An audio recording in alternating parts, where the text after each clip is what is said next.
क्या आपने कभी सोचा है कि मरने के बाद क्या होता है? शायद आपको लगता हो कि आपके सारे रिश्तेदार स्वर्ग में आपका इंतजार कर रहे होंगे, या फिर आपको लगता होगा कि आपका पुनर्जन्म होगा, या फिर आपको ये लगता होगा कि सब कुछ हमेशा के लिए खत्म हो जाएगा और आपके आगे अंधेरा छा जाएगा। मैं अब खुद से सवाल नहीं पूछती। मुझे लगता है कि शायद मैं जानती हूँ कि मरने के बाद क्या चीज मेरा इंतजार कर रही है, और मैं आपको यही कह पाऊंगी कि उम्मीद करती हूँ कि मैं गलत साबित हूँ।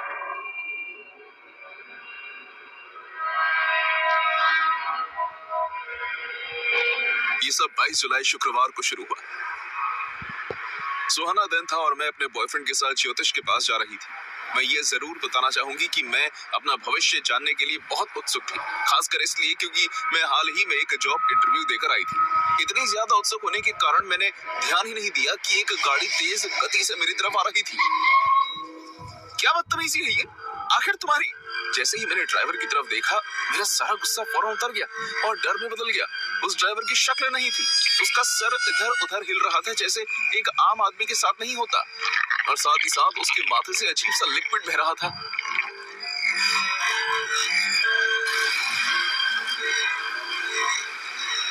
वो क्या बेवकूफ है?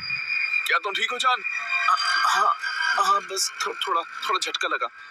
चलो ज्योतिष के पास चलते। मैं कोशिश करने लगी कि जो मैंने देखा उस पर ज्यादा ध्यान ना दूं, शायद वो मेरा वहम होगा, लेकिन तभी से मुझे अपने अंदर कुछ बदलाव महसूस होने लगा। तुम्हारे लिए बस इतना ही लड़के, तुम्हारे आगे एक बहुत ही उज्जवल भविष्य है। तुम्हें बस अपने एक करीबी को खोने का दुख झेलना होगा। मुझे नहीं पता मुझे खुश होना चाहिए या परेशान। अब तुम्हारी बारी है प्यारी लड़की। हाँ जरूर। ये तो काफी अजीब बात है। क्या मेरे हाथ बदसूरत है क्या? मेरे हिसाब से मैं तुम्हारे हाथ में जो देख रही हूँ उसके मुताबिक तुम्हारा तो कोई भविष्य ही नहीं है। और इसका क्या मतलब है?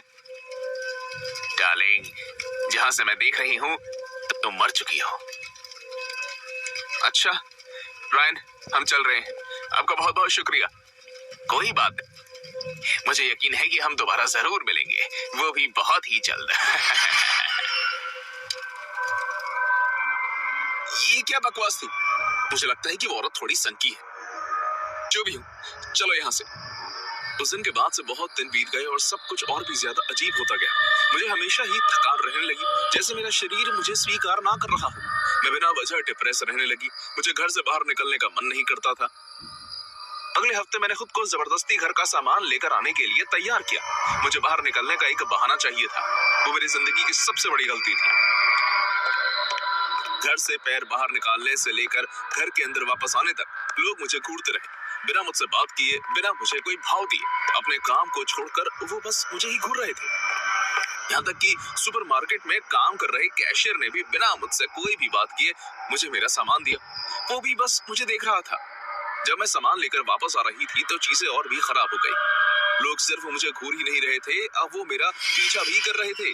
उन सब के चेहरों में कुछ तो अजीब बात थी। वो ठीक वैसे ही थे जैसे मैंने उस ड्राइवर का चेहरा देखा था जो कुछ दिन पहले मेरे ऊपर अपनी गाड़ी चढ़ाने वाला था। इन सब का चेहरा भी खराब हो चुका था। ना उसका कोई आकार था और ना ही आंख, नाक, मुंह दिख रहे थे। मैं घबरा कर भागने लगी, लेकिन कोई भी मेरे पीछे नहीं भाग रहा था। वो बस मुझे देख रहे थे और धीरे धीरे मेरी तरफ बढ़ रहे थे। जब मैं अपने घर पहुंची, मैंने दरवाजा लॉक कर लिया और हाफने लगी। जो भी मेरे साथ बाहर हो रहा था अब वो खत्म हो चुका था। रायन, हमें बात करनी होगी। मुझे लगता है कि ऐसे में पागल हो जाऊंगी। मैं रायन के करीब जाने लगी जो मेरी तरफ अपनी पीठ करके खड़ा था। बिना घूमे वो मुझसे बात करने लगा, लेकिन उसके बारे में भी मुझे कुछ अजीब एहसास हो रहा था। उसकी आवाज बदली हुई थी। जैकलीन, हमें किस चीज के बारे में बात करने की जरूरत है? क्या हुआ? हर रात मैं तुम्हें देखता हूँ तो मुझे नींद में ही तुम्हारा गला दबाने का मन करता है। तुम्हारी गर्दन मुझे इतनी नाजुक और मजबूर लगती है। मुझे ऐसा लगता है जैसे मैं उसे दबा दूं और उसकी सारी हवा निकाल दूं, जब तक तुम्हारे फेफड़े फट ना जाए। क्या तुम्हारा दिमाग खराब हो गया? ओह कम ऑन, क्या तुम मुझे ये कहना चाहती हो कि तुम्हें ऐसा कुछ भी करने का मन नहीं करता? इस बात को स्वीकार करने में कोई शर्म मत करो। अगर तुम्हें ऐसा महसूस होता है तो इसका ये मतलब नहीं है कि तुम मुझसे प्यार नहीं करती। रायन, मुझे तुमसे डर लग रहा है, प्लीज मेरे पास मत आना। प्लीज, मैं मैं तुम्हारी गर्दन छूना चाहता हूँ, मुझे ऐसे छूने दो। मुझे नहीं पता रायन को क्या हुआ था, लेकिन उस वक्त वो बहुत ही खतरनाक लग रहा था। मैं घबराहट और डर के मारे भागने लगी और जल्द से जल्द दरवाजा खोलने की कोशिश करने लगी। इतने में रायन मेरे पीछे आने लगा। उसके हाथ हवा में थे, वो उनकी मदद से मेरा गला दबाने की तैयारी में था। जब मुझे सिर्फ कुछ इंच की दूरी पर था, तब जाकर दरवाजा खुला और मैं बाहर निकल गई। और उस वक्त के बारे में मुझे जैसे मैं उस समय से एक दूसरे बिल्कुल अलग समय में छलांग लगा कर आई। जब मैंने आंख खोली तो मैंने खुद को ज्योतिष के घर में पाया। मेरे सामने था रायन, लेकिन उसका चेहरा पूरी तरह से खराब था और उसके साथ वो ड्राइवर खड़ा था जिसे मैंने देखा था, और साथ ही में वो ज्योतिष औरत। मैं कहा और मैं यहाँ कैसे आई? हाथ में सिरिंज लिए वो ज्योतिष मेरी तरफ बढ़ी और उसने जवाब दिया, तुम जहन्नुम में हो मेरी जान। मैंने कहा था ना कि तुम मर चुकी हो। क्या? ये नहीं हो सकता, मैं जिंदा हूँ। क्या वाकई? तो फिर तुम यहाँ क्या कर रही हो? मुझे नहीं पता, लेकिन ये सब बहुत बड़ी गलती है। मैं जिंदा हूँ। मैं उठने की कोशिश करने लगी, लेकिन बंधे ना होने पर भी मैं खुद को उस कुर्सी से उठा नहीं पा रही थी।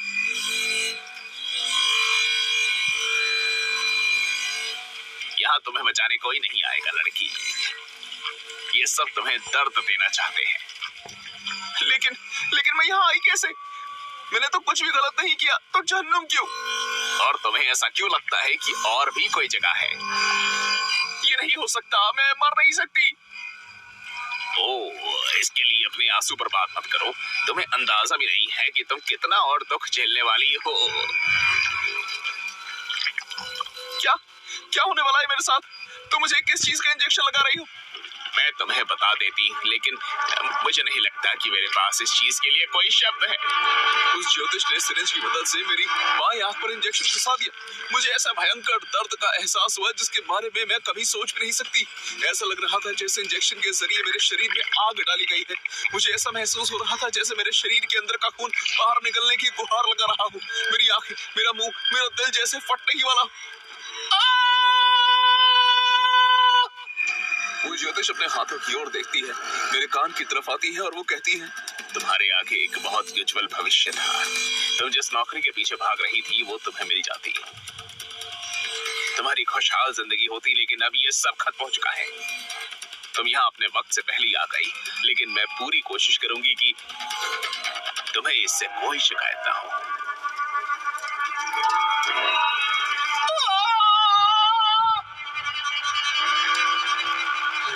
जैकलिन, तुम्हें होश आ गया? मैं डॉक्टर को बुलाता हूँ। रायन, मैं कहाँ हूँ? जान, तुम कुछ दिनों से हॉस्पिटल में हो। क्या हुआ मुझे? क्या तुम्हें याद नहीं? किसी बेवकूफ ने तुम्हारे ऊपर गाड़ी चढ़ा दी जब तुम ज्योतिष के पास जाने के लिए सड़क पार कर रही थी। वो बदतमीज एक्सीडेंट करके भाग गया, लेकिन मुझे उसकी गाड़ी का नंबर याद है और पुलिस उसे पकड़ भी चुकी है। मुझे लगा मैं मर चुकी हूँ। दरअसल ऐसा हुआ था। क्या? डॉक्टर्स तुम्हें बचाने में असफल हो ही गए थे जैकलिन। वास्तव में तुम 2 सेकंड के लिए मर गई थी। नहीं, लेकिन तुम शांत हो जाओ, अब तुम खतरे से बाहर हो। और उससे भी अच्छी बात तो ये है कि कल तुम्हारे फोन पर एक कॉल आया था, उसी जगह से जहां तुमने इंटरव्यू दिया था। उन्होंने तुम्हें चुन लिया है, और तो और वो तुम्हारे ठीक होने का इंतजार भी करने को तैयार है।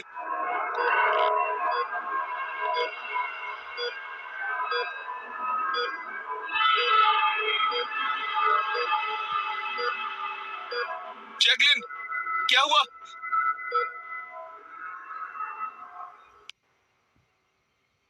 लेकिन जीना, मैं तुमसे प्यार करता हूँ। कम ऑन रॉबी, हमने सिर्फ कुछ ही रातें एक साथ गुजारी है। किसी को भी इतना जल्दी प्यार नहीं होता। लेकिन मुझे हुआ है जीना, प्लीज, मैं तुम्हारे आगे भीख मांगता हूँ। मुझे एक मौका दे दो, मुझे छोड़कर बचाओ।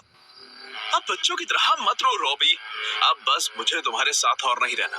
तुम्हारी जेब तुम्हारे दिमाग की तरह हमेशा खाली रहती है। तो ये सब पैसों की वजह से हो रहा है। बस तुम मुझे इसलिए छोड़ रही हो क्योंकि मेरे पास पैसे नहीं है। नहीं, इतना नहीं है, तुम बहुत ही घटिया भी हो। अब छोड़ो मेरा पीछा।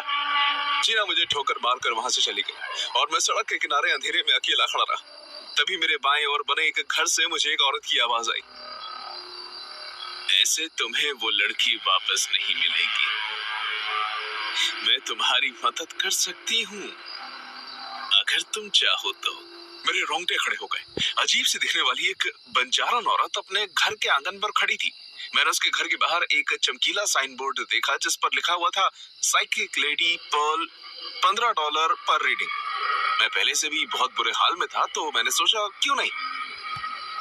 वो मुझे अपने घर के अंदर ले गई। वहाँ लाल रंग के पर्दे लगे हुए थे और चारों ओर मोमबत्तियां जल रही थी। कमरे के बीचों बीच एक टेबल रखा हुआ था जिस पर ऊपर एक क्रिस्टल बॉल पड़ी थी। जैसे ही हम नीचे बैठे उस औरत ने क्रिस्टल बॉल पर अपने हाथ फेरना शुरू कर दिया। मैं देखकर हैरान हो गया कि उस क्रिस्टल बॉल के अंदर अपने आप काले रंग का धुआं दिखना शुरू हो गया। ये रास्ता आसान नहीं होगा। मैं उसे पाने के लिए कुछ भी करने को तैयार हूँ। मैं उसे प्यार करता हूँ।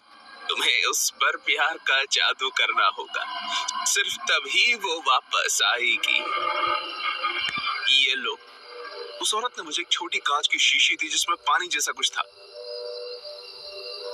जब तुम इसमें उस लड़की से संबंधित कोई चीज मिलाकर पियोगे तो वो खुद को रोक नहीं पाएगी। चाहे वो जितनी भी दूर क्यों ना हो, वो आधी रात तक तुम्हारे पास वापस आ जाएगी। उससे संबंधित चीज से तुम्हारा क्या मतलब है?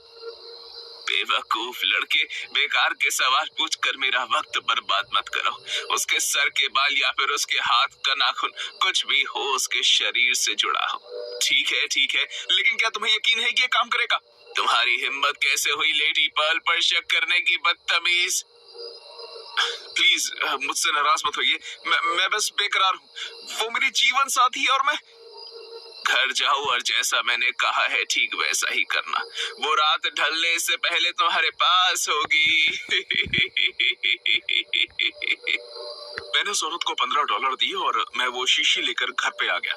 मैं बिस्तर पर आकर बैठ गया और सोचने लगा कि कुछ ही घंटों पहले मैं और जीना एक साथ थे और एक दूसरे को बेशुमार प्यार कर रहे थे, और अब वो मुझे छोड़कर चली गई क्योंकि मैं अमीर नहीं हूँ।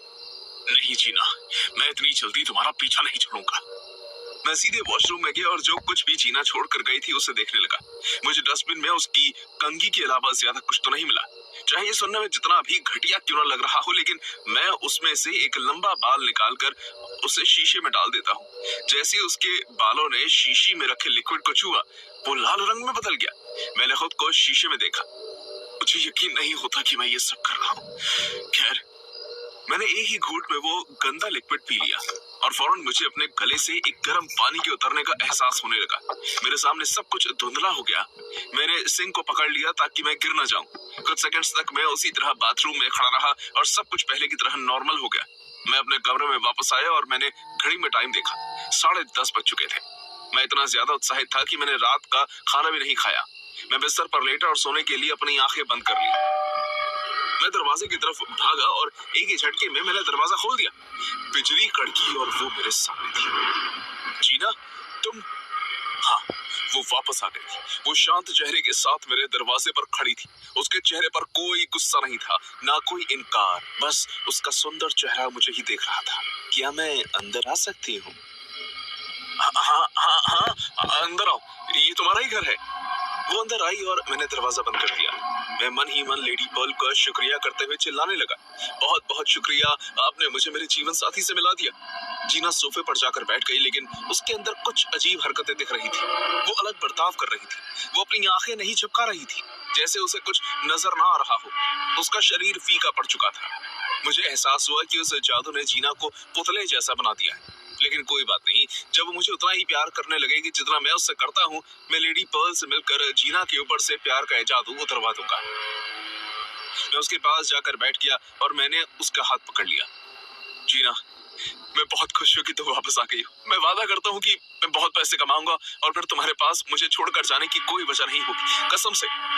उसने अपने बिना भाव वाले चेहरे के साथ मेरी तरफ देखा और कहा, मुझे ठंड लग रही है, चलो अंदर चलें, तुम काफी थक गई होगी। हम बिस्तर पर लेट जाते हैं। मैं पूरी रात तुम्हें ठंड का एहसास नहीं होने दूंगा। हम उठे और बेडरूम में चले गए। बाहर तेज बारिश और जोर के तूफान आने लगा, साथ में बिजली भी कड़कने लगी। हम दोनों आमने सामने लेट गए और मैंने जीना को अपनी बाहों में ले लिया। ओह गॉड, तुम तो काफी ठंडी हो। मैंने उसे कस कर गले लगा लिया।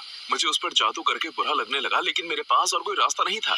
मैंने उसके बाल सहलाने के लिए उसे छुआ तो मेरे हाथ पर ठंडा और चिपचिपी चीज महसूस हुई।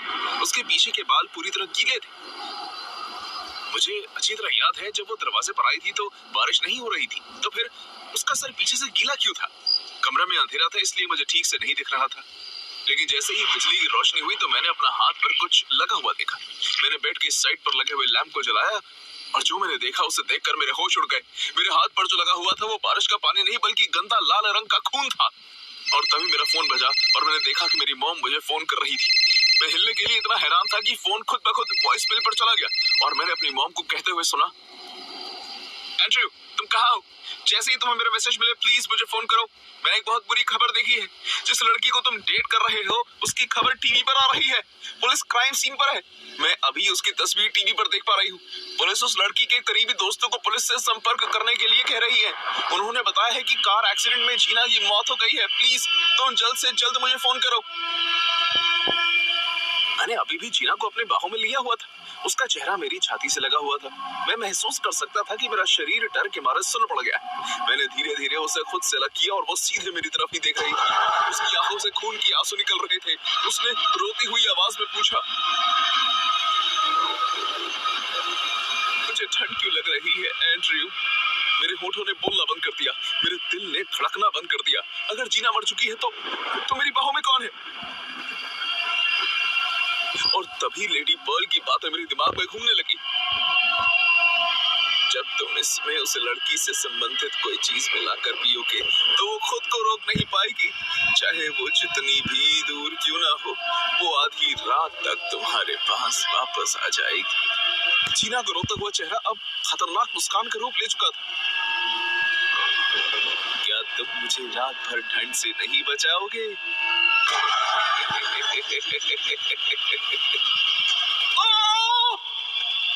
मैंने उसे धक्का दिया और उसका बेजान शरीर बेड से नीचे जमीन पर जा गिरा। मैं अपने घर से भाग गया। जब मैं भाग रहा था तो मुझे इस खतरनाक जादू की शक्ति का एहसास हुआ। ये जादू मेरे जीवन साथी को वापस ले आया। मेरे मरे हुए जीवन साथी को वापस ले आया। काश मैं अब कभी भी किसी भी चीज पर विश्वास ना करती, लेकिन ये मुमकिन नहीं है। आप तो भूतों पर विश्वास नहीं करते ना, लेकिन जिस इंसान ने उन्हें देखा है उसके लिए उन पर यकीन ना करना बहुत ही मुश्किल है, अगर वो चाहे तो भी नहीं। खैर, कुछ सालों पहले जो हुआ उसके बाद मेरे भी टैरो को लेकर यही हाल है। जब मैंने कॉलेज शुरू किया तो मेरा ध्यान पार्टीज के अलावा और किसी चीज पर नहीं लगता था। मुझे बस नाचना होता था और मजे करने होते थे। और तभी मैं ट्रेसी से मिली थी। वो और मैं कुछ ही समय में बहुत ही अच्छे दोस्त बन गए थे। बल्कि मैं उसका शुक्रिया करना चाहूंगी कि उसकी वजह से मैं बहुत से लोगों से और अलग अलग जगहों से वाकिफ हूँ। तुम्हें मेरे साथ अच्छा लगता है ना? ये किस तरह का सवाल है? तुम जानती हो इसका जवाब। हम दोनों का साथ में बिताया हुआ वक्त मुझे बहुत पसंद है। हाँ, मैं बता सकती हूँ कि तुम्हें हर जगह जाकर वहाँ मशहूर होने का बहुत ही शौक है। ये एक तरीका है ये कहने का कि हम हर जगह की रानियां हैं। क्या तुम मेरा राज जानना चाहती हो? राज? मैंने सोचा, हाँ क्यों नहीं। मेरे साथ साथ चलना छोड़कर मेरी दोस्त रुकी और उसने कुछ सेकंड्स के लिए मेरी तरफ देखा। ट्रेसी, मैं बस सोच रही थी, एक औरत है जिससे मैं टैरो करवाती हूँ। क्या तुम भी कोशिश करना चाहोगी? मैंने आज से पहले कभी ऐसा नहीं किया, लेकिन मुझे यकीन है कि इसमें मजा आएगा। मैं बहुत ही उत्सुक हूँ। मेरी फ्रेंड और मैं एक टैक्सी में बैठे जो हमें शहर की दूसरी तरफ ले गई। प्लीज यहीं रोक दीजिए। हम एक अजीब सी दिखने वाले घर के आगे आकर रुक गए। वो काफी पतला था लेकिन उसकी बहुत मंजिलें थी। बिना हिचकिचाए ट्रेसी दरवाजे की ओर बढ़ी और उसने स्टार के आकार की बेल बजा दी। बिल्डिंग के अंदर से एक बूढ़ी औरत की आवाज आई, कौन मुझसे बात करना चाहता है? मैं ट्रेसी हूँ, लेकिन तुम वो नहीं हो जो मुझसे बात करना चाहती हो, है ना? मैं तुम्हारे पास अपने एक दोस्त को लेकर आई हूँ। जब दरवाजा खुला तो उसके पीछे कोई नहीं खड़ा था। तभी मेरी सहेली ने इशारा करते हुए मुझे उसके पीछे आने को कहा। जब मैं अंदर गई तो मैंने मुड़कर दरवाजा बंद कर दिया। मैं उस घर के अंदर देख पा रही थी। उसे देखकर ऐसा लग रहा था जैसे हम किसी बिल्कुल ही अलग जगह और वक्त में हैं। दीवारों पर सुंदर कपड़े लटके हुए थे। लैंप्स की जगह वहां मोमबत्तियां जल रही थी और किसी तरह की अगरबत्ती भी जल रही थी। ट्रेसी, हम एक कमरे से दूसरे कमरे में जाते रहे। वो जगह काफी भूल भुलैया जैसी लग रही थी। अचानक मुझे महसूस हुआ कि मेरे पीठ पर कोई नुकीली चीज आकर लगी, इसलिए मैं पीछे मुड़ा। मेरे पीछे एक लंबी औरत खड़ी थी जिसने बहुत ही अलग कपड़े और गहने पहने हुए थे और वो मेरी तरफ उंगली कर रही थी। उसके लंबे नाखून किसी ब्लेड से कम नहीं लग रहे थे। हेलो डेबी, प्लीज अंदर आओ। ट्रेसी ने अपनी कुर्सी चुन ली और आराम से उस पर जाकर कमरे में बैठ गई। बताओ मैं तुम्हारी कैसी मदद कर सकती हूँ? मेरा ठहरो कर दो। इसके अलावा क्या तुम्हें और कुछ आता है? पहली बार हमेशा सब कुछ सिंपल ही पूछते हैं। वो औरत टेबल के सामने जाकर बैठ गई और उस पर पड़े पत्तों को अपने हाथ में ले लिया। जैसे ही उसने उन्हें मिलाना शुरू किया, उसने कहा, आओ बैठो, शर्माओ मत। मैं आगे गई, हालांकि मुझे कुछ अच्छा नहीं लग रहा था। सब कुछ इतना अजीब था कि मुझे उस माहौल में घुटन हो रही थी। तुम मुझसे क्या जानना चाहती? तुम्हारे सवाल क्या है? अगरबत्ती की खुशबू मुझे सर दर्द दे रही थी। क्या सब कुछ हमेशा इतना ही अच्छा रहेगा जैसे कि अभी है? एक एक करके उसने 5 पत्ते टेबल पर रख दिए। Queen of pentacles, the devil, cups, the magician, queen of swords. बहुत ही दिलचस्प। इसका क्या मतलब है? कोई तुम्हें नुकसान पहुंचाना चाहता है।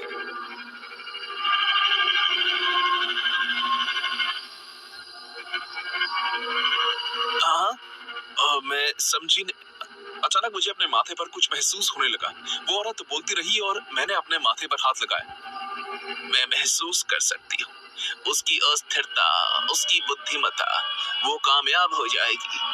जब मैंने अपने हाथ की ओर देखा तो मुझे पता चला कि मेरे सर पर कोई गाढ़ी चीज गिरी थी। क्या मैं तुम्हारी निराशा सूंघ सकती हूँ? धोखा मिलना। बस मैं फौरन उठी और मैंने मुड़कर अपनी सहेली की तरफ देखा। प्लीज चलो यहाँ से। ट्रेसी मेरे पास आई और हम उस जगह से निकल गए, लेकिन जाते जाते भी उस औरत ने बोलना नहीं छोड़ा। ये कोई ऐसी बात नहीं है जिसे हम नजरअंदाज कर सकते हैं, टेबी। जैसे हम उस बिल्डिंग से बाहर निकले तो मेरी दोस्त ने मुझसे कहा, मुझे खुशी है कि मैं तुम्हें यहाँ लाई। उसने मुझे भी कुछ ऐसे ही बताया था और वो सही थी। अब तुम भी इस बारे में कुछ कर सकती हो। मैं इतनी ज्यादा बेहोशी में थी कि मुझे कुछ ठीक से सुनाई भी नहीं दे रहा था। ये बहुत ही बकवास अनुभव था। वही तो बात है, कभी कभी सच कड़वा होता है। मेरा मतलब था ये घर और वो औरत, वो एक टैरो रीडर। तुम और क्या उम्मीद कर रही थी? मुझे नहीं पता, मुझे कुछ ठीक नहीं लग रहा। ट्रेसी ने मुझे कैब में बिठाने में मदद की। वो सारे रास्ते मेरे साथ ही रही, जैसे कि वो मेरी देखभाल कर रही हो। बाद में मिलते हैं। मैंने गाड़ी का दरवाजा खोला और मैं उतरने ही वाली थी कि मेरी दोस्त ने कहा, रुको, तुम्हें देखकर ऐसा लग रहा है जैसे तुम किसी भी वक्त गिर जाओगी। आओ मैं तुम्हारी मदद कर दूं। जैसे कि उसने कहा था, उसने मुझे घर जाने तक मदद कर दी। मैं बस बैठना चाहती थी, इसलिए मैं लिविंग रूम में चली गई। मेरी बहन सिंडी वहां थी। कहाँ थी तुम? हाँ? हे भगवान, क्या तुमने मुझे सुना नहीं? मैंने पूछा कहाँ थी तुम? मैं बस उसकी तरफ देखती रही। ये इतने गुस्से में क्यों है? मैं सोचने लगी। देखो अपनी तरफ, क्या हाल बना रखा है तुमने अपना। बस करो, क्या तुम आम लोगों की तरह बर्ताव नहीं कर सकती? आगे से कभी भी इस हालत में घर आने की हिम्मत मत करना। कम से कम मैं सारा दिन एक कमरे में बंद तो नहीं पड़ी रहती। मैं कम से कम दारू के नशे में तो नहीं हूँ। मेरी बहन वहां से उठी और कमरे से निकल गई और उसे बीच में ट्रेसी दिख गई। और अपने बेकार दोस्तों को घर लाना बंद करो। ट्रेसी हैरान होकर मुझे देखने लगी। मुझे माफ करना। कोई बात नहीं, तुम जाकर अपना मुंह क्यों नहीं धो लेती? शायद तुम्हें अच्छा लगे। हाँ। जैसे ही मैं वॉशरूम में घुसी, मैंने नल चालू किया और अपना मुंह धोने लगी। कोई तुम्हें नुकसान पहुंचाना चाहता है। हाँ? एकदम से मुझे सांस लेने में तकलीफ महसूस होने लगी। कोई तुम्हें नुकसान पहुंचाना चाहता है। मैं कसम खाती हूँ मुझे दोबारा उसकी आवाज सुनाई दी थी और वो मुझे पागल कर रही थी। जब मैंने अपनी आंखें मसल कर उसे खोला तो वो मेरे सामने थी। कोई तुम्हें नुकसान पहुंचाना चाहता है। मुझे ऐसा लगने लगा जैसे मेरा दिल मेरे मुंह से बाहर आ जाएगा और डर के मारे मैं बाथरूम से बाहर भागी। लेकिन इससे कुछ बेहतर नहीं हुआ, क्योंकि मैंने अपना सामने एक राक्षस को देखा जिसके लंबे हाथ और पैर थे, छोटा सर और कुत्ते जैसी नाक थी। Shit, shit, shit. मैं तेजी से सीढ़ियां चढ़कर अपने कमरे में जाने की कोशिश करने लगी। मैं रुक गई इस उम्मीद से कि शायद वो राक्षस मेरा पीछा ना कर रहा हो, लेकिन फिर मैंने कुछ सुना। जब मैं पीछे मुड़ी तो मैंने उसे देखा। वो चुड़ैल मेरे कमरे की तलाशी ले रही थी और इस बात ने मुझे इतना हाथ झटका दिया कि मैं खुद को रोक नहीं पाई।